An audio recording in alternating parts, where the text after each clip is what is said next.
Welcome, age of vintage society. Fewer persons had the star power that Dudley Moore commanded, but despite his talent, his life was a distraction, and it ultimately didn't let him reach the zenith of what he could offer. Why Dudley Moore couldn't control his wandering pee-pee. I want you to know, my viewers, how much I appreciate you. Without your support, these videos wouldn't be possible.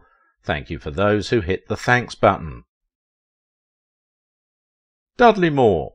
Where do we even begin to unpack the drama that surrounded this diminutive comic actor, pianist and composer? For someone so short and who didn't live for so long, Dudley Moore led a dramatic life that was longer than his age and height. There are so many dramatic high points in his life, one of which was his epic proposal to Princess Margaret of the British royal family. That incident seemed like an event straight from one of his comic acts. The incident took place at a restaurant in the West End. Eyewitnesses reported that Moore left his seat drunk and found his way to where Princess Margaret sat with Lord Snowdon, her husband. Around Margaret's table was Peter Sellers, along with Brian Forbes, the iconic director and film writer, and his wife Nanette Newman, who was an actress. Dudley bowed deeply before the princess, and with an alcohol-addled mind he made a sexual pass at her. The diminutive man was quite bold that night, and we would like to think that it was his boldness he tapped into when he announced on air that he was close to his death. Death? No one likes to think of it. We run from it, but the truth is we have no power over it. The comic actor's declaration of his impending death may seem melodramatic, but it captured perfectly how he felt about it, and his uneasiness yet acceptance towards it.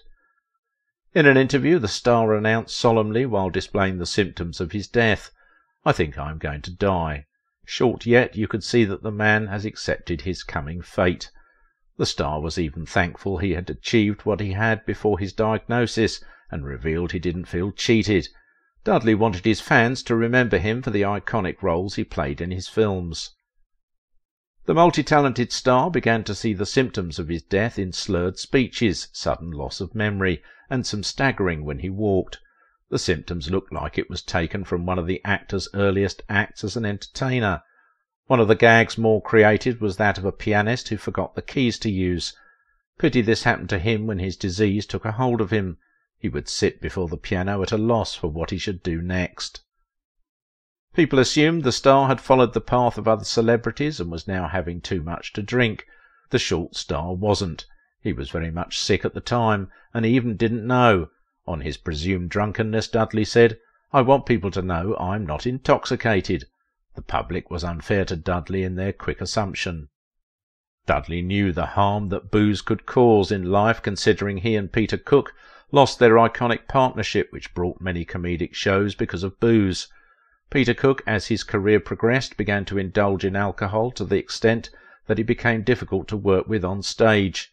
The assumption of people was that he was an alcoholic must have hurt him deeply. He wanted people to know he hadn't adopted the personality of one of his on-screen personas, Arthur.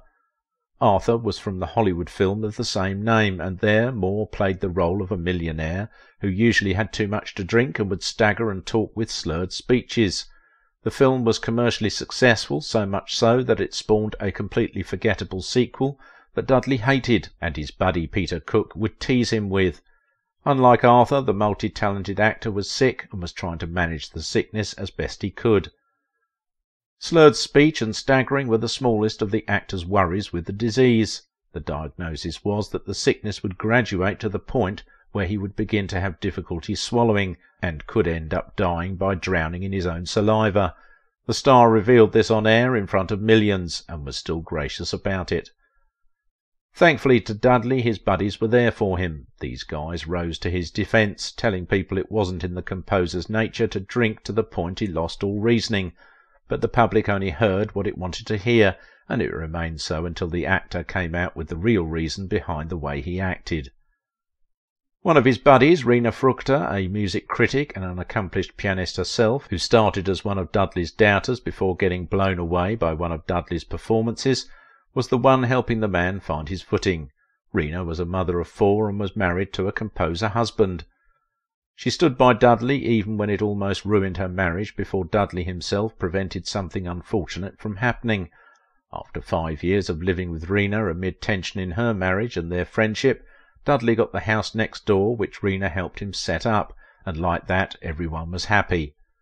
The Starman was grateful for Rena's sacrifices and had this to say about her. She has an endless compassion for me, and I just feel she is extraordinary in that way. I can't think of anyone else taking care of me.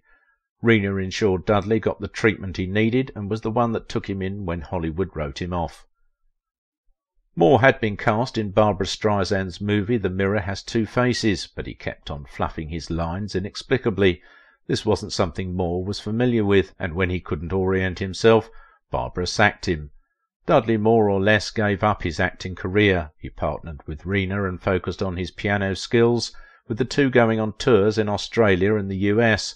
However, just like he fumbled his lines as an actor, he began to fumble with his keys too, with his fingers having a mind of their own. Rena knew first-hand how talented Moore was, and that he wasn't drinking, as people said. The actress realised something far more sinister was at play. We aren't clear on whether she was the one that took Dudley to the hospital, but it was shortly after her realisation the talented comic star was diagnosed. Medical experts diagnosed Moore with progressive supranuclear palsy. The disease was a rare neurological disorder related to Parkinson's disease. It was a terminal disease that doctors said would later claim the actor's life. Dudley Moore was an entertainer through and through. The man became a sensation in the UK when he became one of the cast of Beyond the Fringe along with Peter Cook. The pair with other cast members led the buzz around satire in the UK. Initially the show didn't catch on. The audience at Edinburgh was not so impressed by the Beethoven-inspired gag, which was about Dudley unable to remember the piano keys he was supposed to play. However, with a positive review from one of the leading UK critics, the show exploded. It had enough steam for it to run in the United States, where President John F. Kennedy graced the John Golden Theatre to watch a performance. That was how good the show was. Moore had a valiant return to the UK, where he was given his show, not only but also. However, when Moore invited his buddy Peter as a guest star in the show, the pair drew more laughs, and from there they went on to become partners. As partners, the studio audience always howled at their gags, which the two developed to make up for their lack of time to rehearse properly. While Moore and Cook had broken out as stars, they weren't movie stars, but they tried to change this with a couple of movie involvements in which they co-wrote and starred in. But soon their close bond began to fracture, as Pete's demons slowly caught up with him.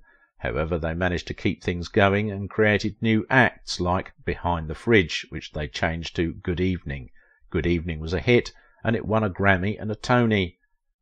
The two friends would eventually part ways, and Moore decided to explore what Hollywood had to offer. But they worked together on to host Saturday Night Live in its first season. Not all their ventures worked. Some bombed beyond belief.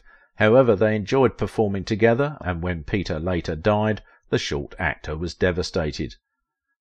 The multi-talented comic would call his friend's number just to hear his voice when it went to voicemail. Moore had a bit of luck when it came to friendship, but not when it came to family and marriage. Although all his ex-wives, except Nicole Rothschild, wanted to be his friend after their marriages ended. He even stayed in Susie Kendall, his first wife's house, at times. It seemed his friends and wives accepted him in a way his family didn't. His life was filled with drama right from his birth to his death. Born in Britain, Moore, to a typist and a railway electrician, Dudley was the resident freak on account of his club feet. His parents feared for him, and they felt ashamed on his behalf.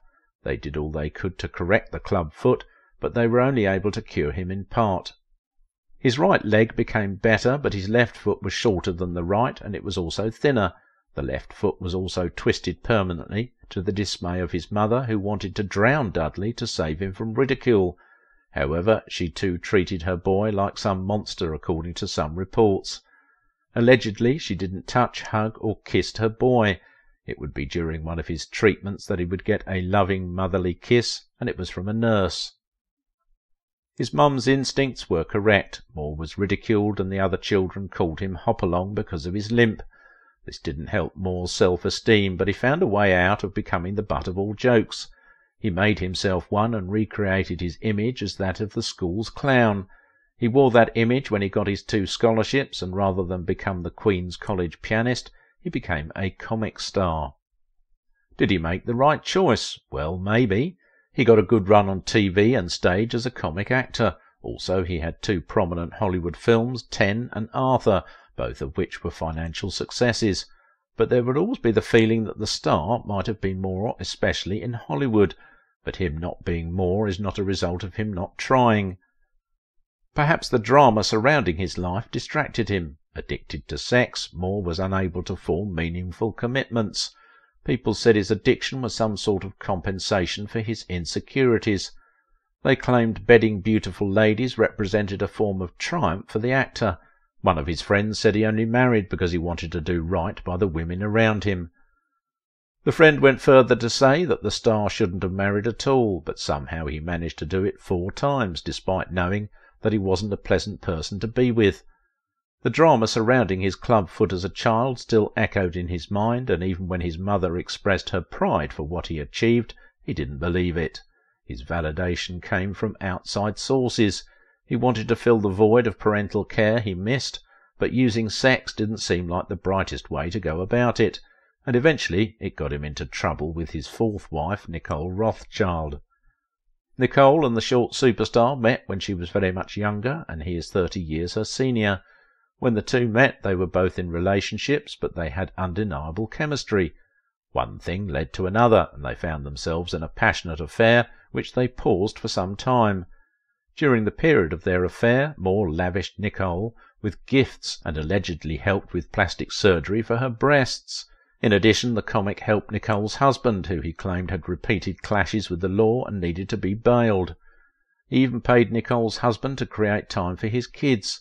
So it isn't much surprising that Nicole jumped ship and went for Dudley, but she came with drama, which Dudley wasn't prepared for. They had a crisis that led to police intervention when they were watching an Oscars program. Allegedly, while watching one of the actors nominated getting the Oscars, she said something which sparked a feud only the police could resolve. Nicole was the one that called the police, refused to press charges, and began to profess her love to the man. The superstar didn't see this as problematic and went ahead with the marriage, and boy was it turbulent. This didn't shock anybody. It was one trouble after the other. Of course, the actor cannot be said to be blameless in their feud, but allegedly Nicole took it to the next level. Supposedly she scattered the house when she was angry, and also had issues with people around her husband. Barbara Paskin, a close friend of Moore, had a dose of Nicole's madness, and it rendered her unable to do anything for 6 months. Paskin and Rothschild had their issue because Nicole Rothschild was convinced Moore was in an affair with the woman. While Moore had a wandering penis, it seemed the man drew a line when it came to friends. Rena, who was one of the women in Moore's life, although not romantically, would have had a crisis with Rothschild also. Paskin didn't press charges due to Moore's intervention, and perhaps to compensate, Barbara played to her husband's lust by hiring women to dance for him inside their house. At some point it looked like Barbara accused her husband of bedding those women, which he vehemently refused. The iconic comic continued to indulge his wife's excesses because he thought he was in love with her. "I'm married to a lunatic, and my life is a living hell, but I'm paralyzed because I love her." This was how the trapped man felt, but he wouldn't do anything about it. He felt Nicole did the things she did because she loved him.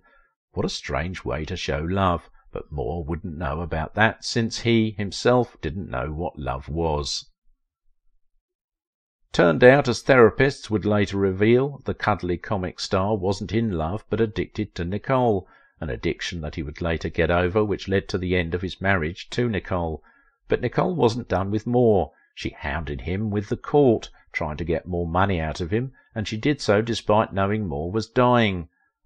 Moore's friend said Nicole pulled all those stunts so she could stage a grand re-entry into Dudley's life, but Dudley didn't want her to return. Perhaps he felt he would easily fall for her antics again. However, even in death, Moore didn't want his ex-wife to see him, and she made a big issue out of it. When Moore eventually died from pneumonia, Nicole delayed his burial as she went to the court to get an order to move her ex-husband's body. However, she lost, and she didn't take her loss graciously. Using her son for more as an excuse, Nicole threatened to crash the burial, despite Dudley specifically giving instructions that he didn't want her to see him in his casket. She claimed her son needed to kiss his father goodbye. Eventually Nicole relented and didn't attend the funeral, but even in death, the drama surrounding the Star comic didn't end. Nicole plotted her revenge. She wrote a book containing some salacious details about Dudley, which his friends claimed were false. Even in death, Dudley continued to entertain his audience. It's hard to know what we call addiction and what we call just the desire for love. Some people find it hard to resist. Did Jessica Lange and Jack Nicholson really make love on camera? Watch this video.